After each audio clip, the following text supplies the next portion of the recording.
Vamos falar sobre racismo. É claro que o racismo é algo horroroso, abominável e altamente antiético, sob todos os pontos de vista. E tais fatos são ditos e reditos com toda a frequência por muitos, na esperança de convencer as pessoas. E, felizmente, muitas vezes as pessoas se convencem. Alguns sim, alguns não. Ainda bem que alguns se convencem. E se convencem mesmo que acriticamente. Ou seja, sem saber direito o porquê. E nessa aula, o nosso propósito é raciocinar logicamente sobre isso, sobre o racismo. E entender um pouco de alguns porquês. Veja bem, por exemplo, antigamente o que ocorria era o seguinte: na época dos meus avós, dos meus pais, eu me lembro muito bem, em geral, as pessoas eram racistas acriticamente. Ou seja, eram racistas e não tinham consciência crítica para tal posição. Hoje, muitas pessoas são até antirracistas, porém continuam tendo uma posição acrítica. Ou seja, na verdade, elas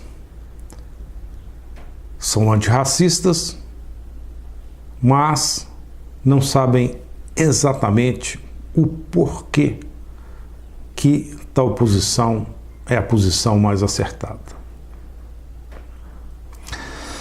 Eu diria que, na verdade, melhoramos. Pois é melhor ser antirracista acrítico do que racista acrítico. Essa coisa, isso é até interessante. Isso nos faz lembrar o Patativa do Assaré. Ele dizia o seguinte: é melhor falar errado certo do que certo errado. Ou seja, é melhor uma posição eticamente correta, obtida sem pensar muito, ou a partir de razões pouco fundamentadas, que uma posição eticamente incorreta, obtida pensando muito e a partir de razões que até parecem bem fundamentadas, porém são falaciosas. Mas enfim, vamos pensar sobre tais fatos, não de um ponto de vista, digamos, do contexto ético, que fala disso, dessas coisas, levando em conta outras formas de raciocínio. Aqui vamos raciocinar logicamente do ponto de vista dos argumentos. Preste atenção então, para começo de conversa, como é a argumentação de um racista, como é o argumento racista. Vamos iniciar a nossa análise observando como é que se coloca o argumento racista e depois contra-argumentá-lo. O argumento racista, na essência, ele é mais ou menos uma implicação como essa, uma implicação racista. E o que essa implicação estabelece? Olha, se uma raça A é inferior a uma raça B, estou denotando o inferior por esse símbolo, disso eu concluo que A deve servir B, ou que A deve ser discriminado por B. Em outras palavras, do fato de que uma raça é inferior a outra, de que a raça A é inferior à raça B, é justo que se ponha qualquer membro da raça A a serviço de qualquer membro da raça B. Do fato da raça A ser inferior à raça B, é justo que qualquer membro da raça B possa discriminar ou discrimine, humilhe qualquer membro da raça A. É exatamente esse argumento que justificou durante muito tempo a escravidão. E, naquela época, dada essa implicação, e dado o fato de que era consenso de que uma certa raça A era inferior à raça B, desse fato e dessa implicação, a implicação racista, concluía-se que A deveria servir a B, ou seja, se colocar a serviço de B, ou que B poderia discriminar A. É esse mais ou menos o argumento do racista. Nesse argumento devemos prestar muita atenção nessa implicação, a implicação racista, que justifica que A serve B a partir da premissa de que a raça de A é inferior à raça de B. Pois bem, esse é o argumento racista, em linhas gerais. E, em geral, o antirracista contra-argumenta esse argumento com o seguinte raciocínio. Começa mais ou menos assim: não devemos confundir atributos de uma coisa com a coisa em si. Em outras palavras, por exemplo, a cor de um indivíduo é apenas um atributo secundário e nada tem a ver com a sua essência. Mas afinal, o que é a nossa essência? Aquilo que está além dos nossos pensamentos. Olha, alguns dizem que é o subconsciente, mas não. A essência está além do subconsciente. Alguns dizem que deve ser a alma. Olha, afinal, ninguém sabe exatamente o que é isso, alma. Mas, a partir dessa essência, temos tudo mais. Subconsciência, pensamento, raciocínio, sentimentos, instintos e assim por diante. E no final dessa fila, temos o nosso corpo. E no final desse corpo, temos a sua cor. Um atributo secundário de última qualidade. De nada adianta prestar atenção nesse atributo secundário. Por ele, nunca saberemos o que é a essência de um indivíduo. A cor não define a essência do indivíduo. Prova de tal fato. Simples. Feche os olhos e tente olhar para si, para a sua essência. Ela não tem cor, pois a sua subconsciência, seus pensamentos, seu raciocínio, seus sentimentos, seus instintos, essas coisas não possuem cores. E sua essência está além de tudo isso e também não tem cor. Portanto, conclusão disso aí. De toda essa conversa, concluímos que não há fundamento para tratar as pessoas de forma desigual, dado que a cor da pele é um atributo secundário. Olha, é mais ou menos esse raciocínio a contra-argumentação ao argumento racista. E isso é corrente. Vemos essa contra-argumentação em muitos lugares. Veja bem o esquema dessa contra-argumentação. Aqui temos a contra-argumentação antirracista. Temos aqui a implicação racista. E aqui uma premissa que diz que a raça A é inferior à raça B. E a contra-argumentação tenta desqualificar essa relação, dizendo que essa premissa é falsa. Ou seja, que não há como fundamentar que a raça A é inferior à raça B, dado, por exemplo, que um indivíduo da raça A tem pele negra, por exemplo. Que isso não tem como se firmar. Essa premissa é falsa. E daí, dado que essa premissa é falsa, não se pode concluir tal fato que A deva servir B, porque geneticamente são equivalentes. Ou seja, dado que a premissa é falsa, o contra-argumento tenta concluir que tal fato é uma conclusão falsa.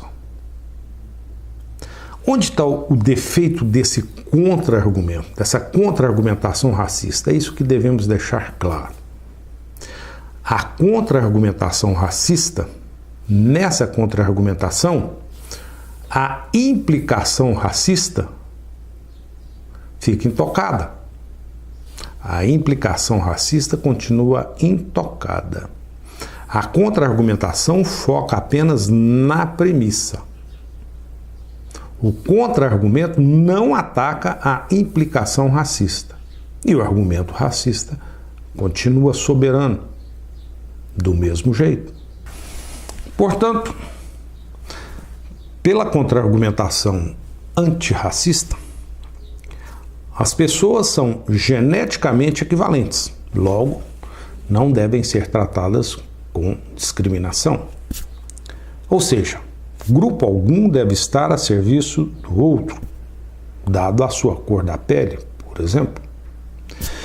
Não há razão para tratar de forma diferente os iguais. Outra coisa, não é possível diferenciar os iguais para em seguida tratar de forma diferente alguns deles. Então, veja bem, o problema dessa contra-argumentação é que ela não questiona a implicação racista. Ela foca no antecedente. E o argumento racista fica intocado. A implicação racista. Não se deve contra-argumentar focando apenas no antecedente da implicação. Por quê? Olha, dado que o antecedente é falso, nada se pode concluir sobre as possíveis conclusões, mesmo de uma implicação verdadeira. Afinal, de tudo isso temos um resumo. O racista invoca uma diferença genética entre os indivíduos que depende da cor. Por outro lado, o antirracista invoca que a cor é apenas um atributo muito biologicamente irrelevante. Mas, se pensamos dessa forma, o antirracista está considerando, sem perceber, a validade da implicação racista. O antirracista não está focando, não está combatendo a implicação racista. Ou seja, ele parece não ter consciência desse fato. Do fato de que, se por acaso houvesse uma diferença entre as raças, se justificaria que uma raça servisse a outra.